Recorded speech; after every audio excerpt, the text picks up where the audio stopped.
Descubre qué hay detrás de tu forma de comer y atrévete a vivir la vida que se te antoja. Esto es ¿De qué tiene hambre tu vida? Con Ana Arismendi.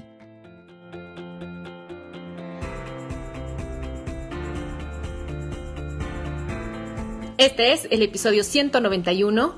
¿Qué estás evitando?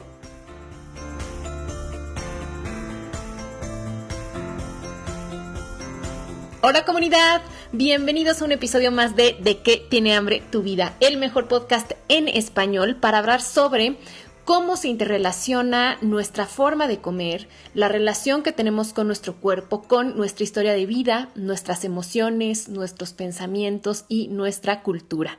Yo soy Ana Arismendi, directora del Instituto de Psicología de la Alimentación, y quiero empezar este episodio haciéndoles 3 preguntas. ¿Ustedes comen o dejan de comer cuando sienten tristeza, rabia o ansiedad? ¿Comen o dejan de comer como respuesta a pensamientos repetitivos que no los dejan tranquilos? ¿Comen o dejan de comer para evitar hacer algo? Bueno, si respondieron que sí a cualquiera de estas preguntas, es muy probable que estén usando el acto de comer o de no comer como un mecanismo de evitación. Y en este episodio justamente vamos a hablar de este tema. Empezando por el principio, definamos qué es la evitación. La evitación es un mecanismo de defensa a través del cual se intenta escapar de pensamientos, emociones o acciones que causan incomodidad, desagrado, angustia o estrés. Quiero hablar de este tema ahora en el podcast porque la evitación es uno de los mecanismos de defensa, ahorita se van a dar cuenta, que más utilizamos las personas y que muchas veces menos nos damos cuenta que caemos en él. Y la comida es una de las maneras en las que podemos estar actuando o activando este mecanismo de evitación. Desde la psicología, nosotros consideramos que la evitación es una estrategia poco funcional porque en realidad no nos ayuda a resolver de raíz y apropiadamente los retos internos y externos de la vida. Porque en vez de enfrentar aquello que nos está causando estrés o incomodidad para realmente solucionarlo, solamente lo evadimos. Y eso, sí es cierto, causa un alivio momentáneo y por eso muchos caemos en eso, en esa tentación de ahorita, en este momento, sentirme un poquito mejor. Pero esto viene a costa de, alargar la incomodidad, la ansiedad, el estrés, de no resolver realmente el origen de, estas sensaciones incómodas. Y además, en muchas ocasiones, los mecanismos de evitación generan problemas adicionales al que ya teníamos, porque muchos de los mecanismos de evitación empiezan a afectar la salud de una persona, empiezan a afectar su autoconcepto, sus relaciones y su calidad de vida. Bueno, y quizás estén preguntando, pero ¿qué es un mecanismo de evitación? Bueno, ahí les van las formas más comunes y van a ver cómo todos incurrimos o hemos incurrido en alguna. La primera es procrastinar, o sea, postergar las cosas para después. ¿Cuántas veces han retrasado una actividad hasta el último momento y ya terminan haciéndola pero con un elevado nivel de estrés, quizá desvelándose de más, de mal humor? Y a veces las cosas salen bien, pero a veces ya no salen tan bien o se nos van ciertos errores que quizá en otro momento no hubiéramos cometido si lo hubiéramos hecho con tiempo y con calma. Y mucho ojo porque no solamente postergamos aquello que es como algo que deberíamos hacer, pero que a nosotros nos causa desagrado, que nos parece complejo, sino muchas veces también se postergan cosas que queremos hacer. Cosas que sabemos que son para nuestro beneficio, cosas que nos ilusionan. Y sería interesante que ustedes se pregunten por qué. Por ejemplo, ¿por qué una actividad que les gusta mucho, recreativa, la dejan para después? ¿Por qué empezar su propio negocio que les causa mucha ilusión, lo dejan hasta lo último? Otra forma muy común de evitación es rumiar. Rumiar es la repetición incesante de pensamientos. ¿Cuántas veces han invertido minutos, horas y a veces hasta días pensando en un tema, dándole vueltas, pensando en lo que van a decir o lo que van a hacer, en vez de tomar acción y ya hacerlo de una vez? Si ustedes realmente invirtieran todo ese tiempo que están acumulando en pensar, pensar y pensar en hacerlo, ya lo hubieran hecho. Pero muchas veces consumimos muchísima energía en esta rumiación. Fantasear es otra manera de evitar. Fantasear quiere decir imaginar escenarios donde deseos internos se cumplen de manera mágica. Hay cantidad de gente que pasa su día soñando despierta, como decimos coloquialmente, como una forma de escapar de una realidad que no les satisface. Entonces empiezan a imaginar de qué pasaría si de la noche a la mañana yo tuviera X talla.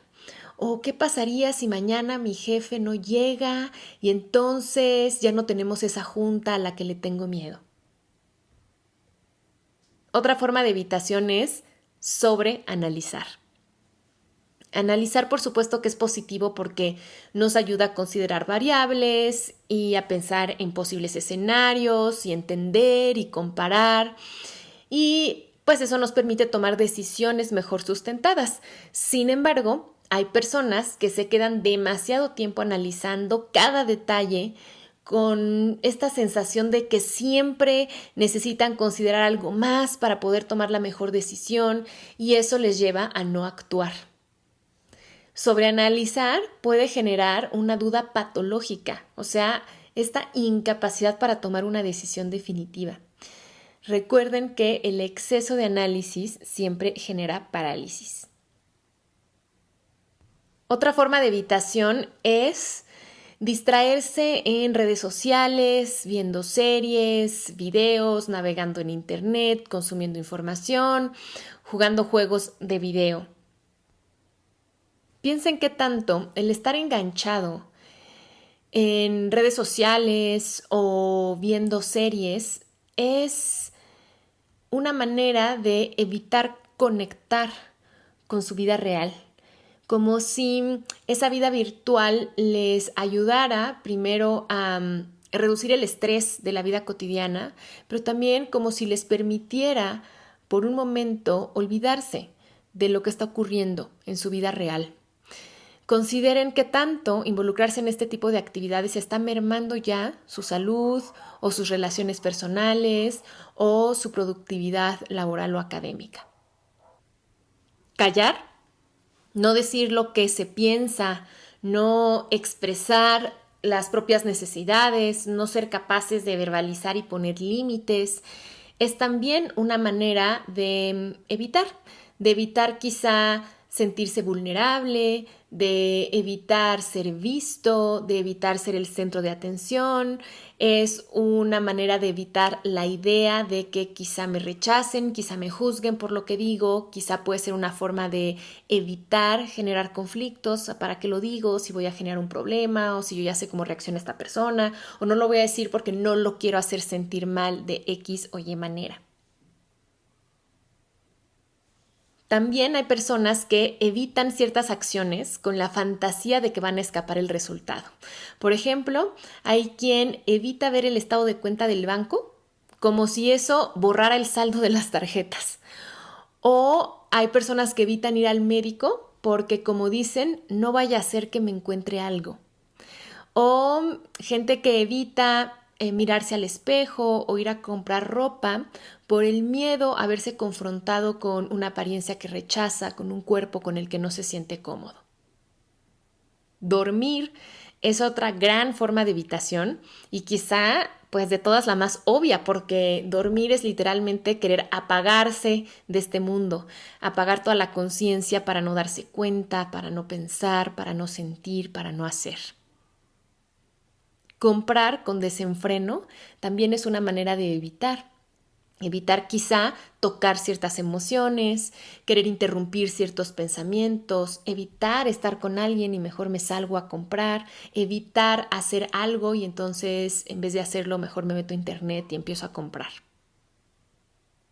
otro que quizá les sorprenda es el chisme. Yo siento que el chisme también es una forma de evitación porque es más fácil prestar atención al otro y juzgarlo y dar consejos y pensar, no, es que debería de hacer esto, ¿por qué hizo lo otro? Porque cuando lo hago, lo que estoy haciendo es evitar prestar atención en mi propia vida y tomar las acciones que yo necesito para mejorar y para cambiar.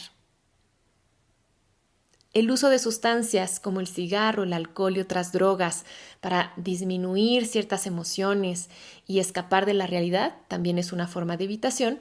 Y, por supuesto, comer de manera descontrolada o evitar comer también son dos grandes formas de evitar. ¿Con cuáles de estas conductas de evitación se identifican? Voy a ahondar mucho más en la conducta alimentaria como estrategia de evitación. Sin embargo, antes quiero esclarecer cuándo una conducta, la que sea, deja de ser funcional y se puede convertir en una herramienta para evadir. Porque, a ver, o sea, todos de vez en cuando postergamos o no decimos algo que pensamos y nos lo quedamos dentro. De pronto también nos clavamos viendo una serie, comemos más de lo que nuestro cuerpo necesita o pasamos un buen rato, no sé, en Instagram o completando un board en Pinterest. O sea, todos hacemos eso, pero digamos que en general estas actividades entran en un rango saludable siempre y cuando no afecten nuestra salud, la relación que tenemos con nosotros mismos o nuestra calidad de vida.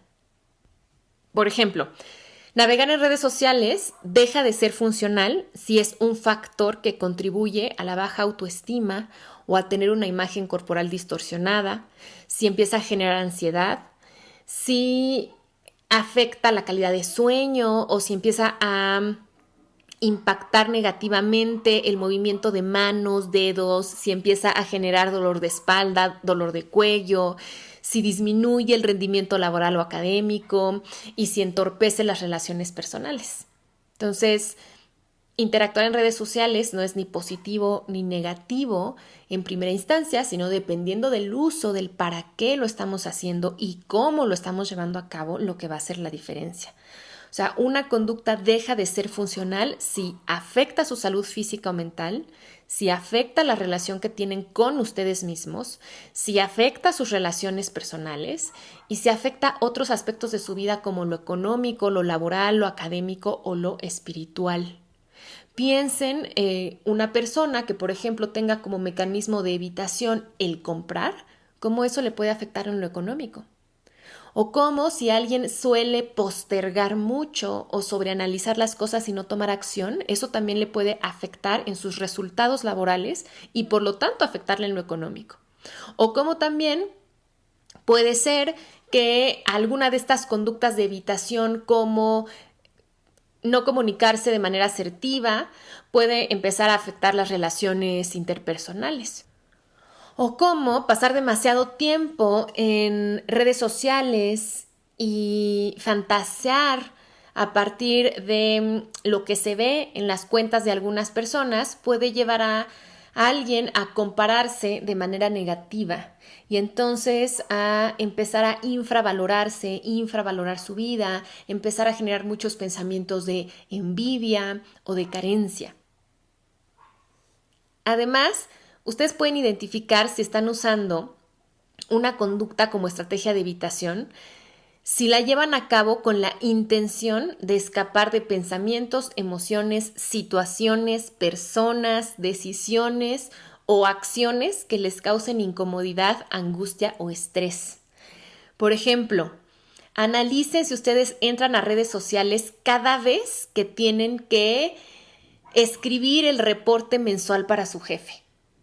O sea, empiecen a ver el patrón de este tipo de conductas, porque muchas veces es ante algo que me causa angustia, que me causa estrés, que me parece difícil, que no quiero hacer, que me desagrada, trato de evitarlo y mejor me meto a redes sociales, lo cual, como les decía, no funciona, porque pases las horas que pases en redes sociales, tienes que entregar el reporte mensual a tu jefe. Pero mientras más te tardas en hacerlo, más va a aumentar tu ansiedad y más va a aumentar el estrés. Piensen, cuando sienten, por ejemplo, ansiedad, ¿fuman? ¿Cancelan sesiones con su psicólogo cuando empiezan a tocar temas dolorosos? ¿Postergan ver a un familiar con quien tienen conflicto? ¿Dan vueltas y vueltas a un mismo tema sin llegar a una conclusión y a una acción concreta? Todo eso es evitación. Y hay otras formas de evasión que pueden ser menos evidentes, pero que también afectan. Por ejemplo, estudiar o trabajar de manera excesiva. Hay gente que se la vive estudiando por miedo a enfrentarse al mundo laboral. Entonces son este eterno estudiante que quizá sea un erudito de un tema, pero que tiene pocas habilidades sociales o que es incapaz de generar dinero y ser productivo para sostenerse. Y pues entonces estudiar tanto afecta diversas áreas de su vida. O trabajar en exceso puede ser quizá una forma de evitar pensamientos de escasez, es decir, tengo que trabajar más y más y más y más porque es difícil conseguir dinero y siempre me falta dinero y necesito más, o por evitar involucrarse en una relación amorosa. Hay personas que son workaholics porque prefieren encerrarse en el trabajo y no socializar porque socializar les da temor. O quizá hay algunas personas que trabajan en exceso para escapar los conflictos en casa. Y entonces, mientras más trabajo, tengo un muy buen pretexto para no estar con mi familia, no regresar a casa, no enfrentar a mi pareja. Estudiar y trabajar como manera de evitación suelen pasar desapercibidas porque de fuera, en esta sociedad en la que vivimos, son bien valoradas y reciben como comentarios positivos. No, qué bueno que tu hijo sea tan estudioso, o no, qué trabajador es tu marido. Sin embargo, vale la pena observarlas con atención. ¿Qué tanto esa manera de estudiar o de trabajar está afectando la salud de esa persona, está afectando sus relaciones personales, está afectando su propio autoconcepto, su autocuidado, y qué tanto también está afectando otras áreas importantes de la vida? Bueno, ahora, ¿qué pasa con la alimentación? ¿De qué forma comer o no comer son maneras también de evitar? Bueno, pues cuando una persona come como una manera de evadirse, esto se ve así. Come para disminuir una emoción desagradable. Y creo que la verdad aquí casi todos hemos actuado esto. O sea, todos hemos alguna vez comido para disminuir el estrés, para acompañarnos porque no sabemos manejar la emoción de la soledad, o para tratar de confortarnos cuando estamos tristes. Y recuerden que yo creo que la comida sí es un vehículo válido para gestionar las emociones, pero si es el único que tenemos, pues vamos a abusar. Y además la comida no siempre es lo que necesitamos y no siempre es efectiva. Entonces, bueno, comer para tratar de evadir, para tratar de no sentir, para tratar de escapar de una emoción desagradable, es la primera forma en la que la comida puede ser un mecanismo de evitación. También si se come cuando se siente mucho estrés o cansancio, porque a ver, comer no reemplaza a dormir, o no reemplaza, no sé, ir al cine para descansar en vez de estar trabaje y trabaje. Y tampoco, incluso a nivel biológico, no desactiva la respuesta de estrés a largo plazo. Entonces tampoco funciona, solamente es una manera como de obtener un alivio pasajero y como por un ratito no sentir ese estrés o ese cansancio. Otra manera en que se usa la comida como evitación es cuando se come para dejar de escuchar pensamientos repetitivos. Entonces una persona tiene una serie de pensamientos y no sabe qué hacer con ellos, que le están diciendo te lo mereces, cómetelo, aprovecha, estamos de vacaciones, o algunos otros que ni siquiera tienen que ver con la comida, pero que la persona está acostumbrada a gestionar con comida. Por ejemplo, nadie te quiere, es difícil. Y entonces ante estos pensamientos repetitivos se busca comer como para callarlos. También mucha gente come para postergar una acción o alguna actividad. Bueno, a ver, antes de ponerme a escribir, me preparo algo de comer. O en vez de hacer los pagos, como. O qué casualidad que justamente antes de sentarme a trabajar me surgen unos tremendos antojos de... Y muchas personas comen para no decir, para no hablar, para no expresarse. Literalmente se tragan sus palabras con un bocado. Y vean qué elocuente es este acto, porque al comer literalmente estamos introduciendo algo a la boca para llenarla y así no poder hablar. Es como si estuviéramos poniendo un tapón físico en nuestro cuerpo.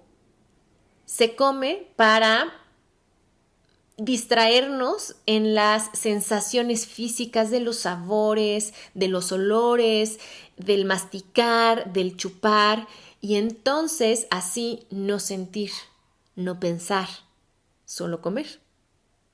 Se come también para sentir plenitud, para sentirnos llenos y entonces dejar de sentir que algo falta, acallar por, aunque sea un momento, estos pensamientos de necesitamos algo, algo falta, esta sensación interna de vacío.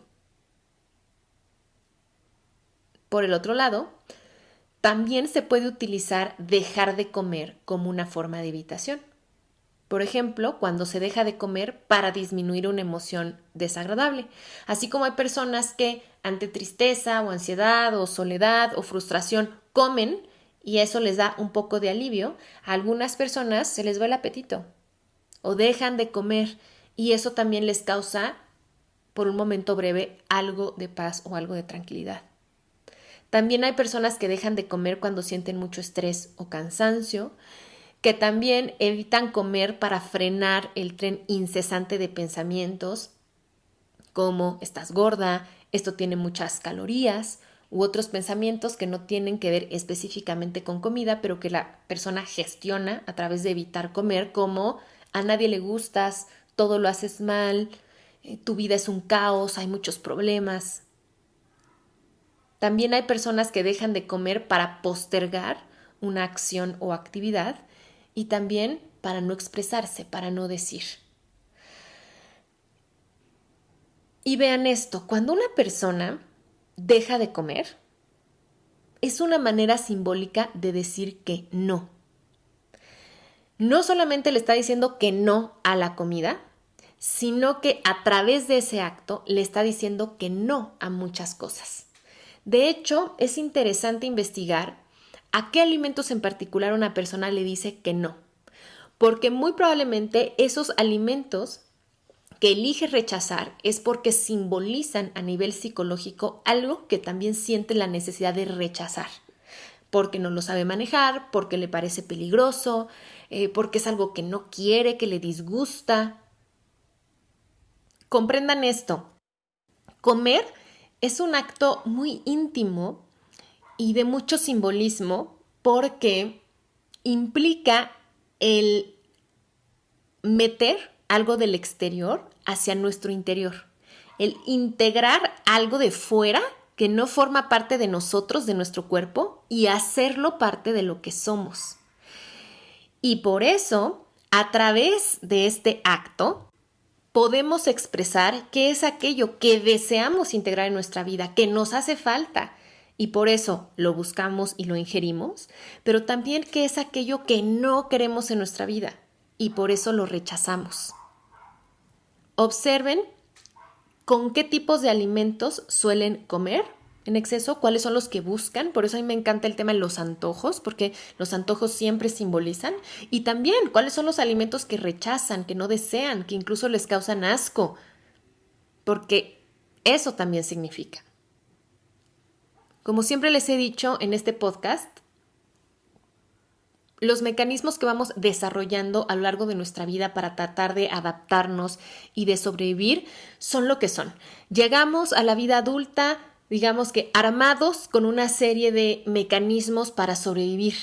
Y el gran privilegio de ser adultos es que podemos revisar esos mecanismos y decidir cuáles de ellos nos sirven para vivir como queremos vivir, para sentirnos a gusto, para crecer, para poder convivir, para poder establecer vínculos afectivos saludables, y cuáles son aquellos que ya no nos sirven y cuáles son aquellos que nos falta aprender, que nos gustaría integrar. Los mecanismos de evitación son muy comunes y los hemos aprendido porque nos los han enseñado. Tanto en la sociedad como en la familia se inculca mucho el evitar, el no enfrentar problemas, el no, mejor no digas, quédate callado, aguántate. Vean, por ejemplo, cómo mucho del entretenimiento que se vende es para tener a la gente de verdad enajenada horas y horas consumiendo videojuegos, consumiendo series, y entonces que no pueda pensar en otra cosa y yo mientras le meto publicidad, ¿no? O voy ganando a través de lo que está consumiendo. Entonces es muy natural, digamos, en la sociedad en la que vivimos, practicar este tipo de mecanismos de evitación, pero definitivamente pues no funcionan por lo que ya platicamos. No funcionan porque realmente no nos hacen sentir bien, porque no nos ayudan a enfrentar y a resolver los problemas que nos están causando estas emociones y este nivel de estrés, y además nos generan otros problemas en la vida. Entonces, la buena noticia es que si se identificaron con algunos de estos mecanismos de evitación, estas son mis sugerencias para empezar a transformarlos. Número 1 y más importante es que identifiquen sus formas de evitación, porque no se puede transformar lo que no se reconoce y acepta. Así es que identifiquen qué estrategias en específico de evitación utilizan. Número 2, reconozcan que realmente no les funcionan. O sea, ver 5 episodios, por ejemplo, de su serie favorita, en vez de enviar currículums para encontrar trabajo, ¿resuelve su problema de desempleo? ¿Les sirve? ¿Cómo les hace sentir? O sea, ¿cuántas personas no tienen esto de me estoy quejando porque no tengo trabajo y me choca y yo sé que debería estar enviando currículums, pero como me da miedo quizá aceptar mi realidad de no tener empleo, como me da miedo pues exponerme en entrevistas, porque como quizá es confrontativo ver mi currículum y darme cuenta que no estoy actualizado, pues bueno, mejor primero para relajarme veo un capítulo de mi serie y ese capítulo me lleva al segundo, al tercero, al cuarto y al quinto y bueno, ya se hizo tarde y entonces mañana lo hago. Y es el cuento de nunca acabar. Por más series que vean, pues van a seguir desempleados. Lo mismo pasa con comer. Si comen cada vez que sienten ansiedad, ¿realmente eso elimina la ansiedad? ¿Cómo les hace sentir después? En las notas del episodio les dejo la referencia de un estudio muy interesante que comprobó que las estrategias de evitación aumentan los estresores en la vida y están relacionadas con la aparición de síntomas depresivos a largo plazo. Este es un estudio en el que participaron 1,211 adultos que fueron evaluados en un periodo de 10 años. 3. Es muy importante que aprendan a tolerar la incomodidad. Hay que entender que la incomodidad no es peligrosa, solo es desagradable. ¿Y saben qué? También es inevitable. Es parte de la experiencia de vivir. Tener este pensamiento de, yo quiero solo sentir rico y solamente estar feliz, es un pensamiento súper infantil, súper mágico y además súper ingenuo. La incomodidad es parte de la experiencia de la vida, el dolor, la tristeza, la ansiedad, la frustración, la decepción, la rabia, la desesperanza también. Entonces, huir de todo eso no hace que desaparezca, solamente hace que se prolongue su presencia en nuestra vida y se intensifique. Una gran herramienta para tolerar aquello que nos incomoda es la meditación. 4. Aprendan nuevas maneras de manejar sus emociones que realmente sean efectivas. En las notas del episodio van a encontrar un link a un artículo en mi blog donde hay listas de libros sobre emociones que les recomiendo. Entonces, nos falta aprender sobre gestión emocional, nos falta adquirir más vocabulario emocional, así es que cualquiera de estos libros les pueden servir. 5. Aprendan a tomar las riendas de su mente. No crean todo lo que piensan. Acuérdense que lo que pasa por su mente no son verdades, solo son pensamientos. Entonces, aprendan a cuestionarlos y aprendan a generar pensamientos funcionales. Recuerden que todo pensamiento es una decisión.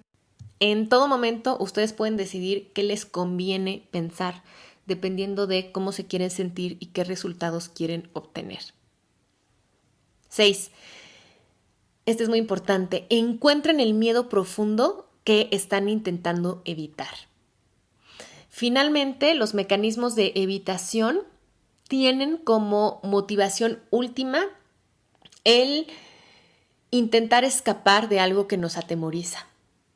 Y entonces hay que encontrar cuál es ese miedo para poder resolverlo. Y para ello les pueden servir estas 2 preguntas poderosas.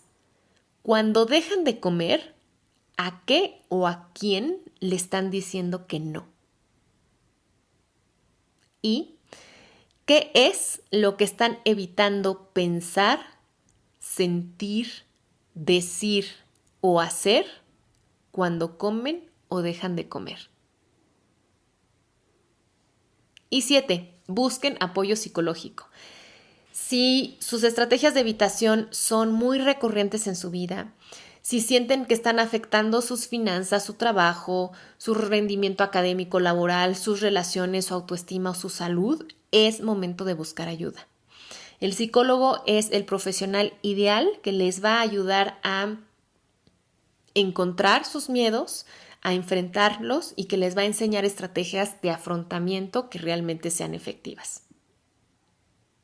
Recuerden que comer o dejar de comer no son varitas mágicas que disuelven problemas o que los van a teletransportar a un paraíso donde todo está resuelto. Ojalá comiéndonos una barrita de chocolate o dejando de comer algo se resolviera nuestra vida o no volviéramos a sentir nunca tristeza. Pero eso no es así. No le pidan a su conducta alimentaria lo que no puede darles. La vida está llena de retos y evitarlos no los resuelve, solo los prolonga, agranda y causa problemas adicionales. Entonces no podemos escapar de los retos, pero sí podemos aprender a enfrentarlos de una mejor manera. Como siempre, deseo que este episodio les haya hecho pensar y que les haya dejado pautas para entender mejor su forma de comer. Si están disfrutando este podcast, apóyenlo compartiéndolo con otras personas y suscribiéndose a través de su plataforma favorita, iTunes, Spotify, Google Podcast, iVoox o YouTube. Les dejo un abrazo y nos escuchamos en el próximo episodio. Esto fue ¿De qué tiene hambre tu vida? Con Ana Arismendi. Para más información visita www.dequetienehambretuvida.com.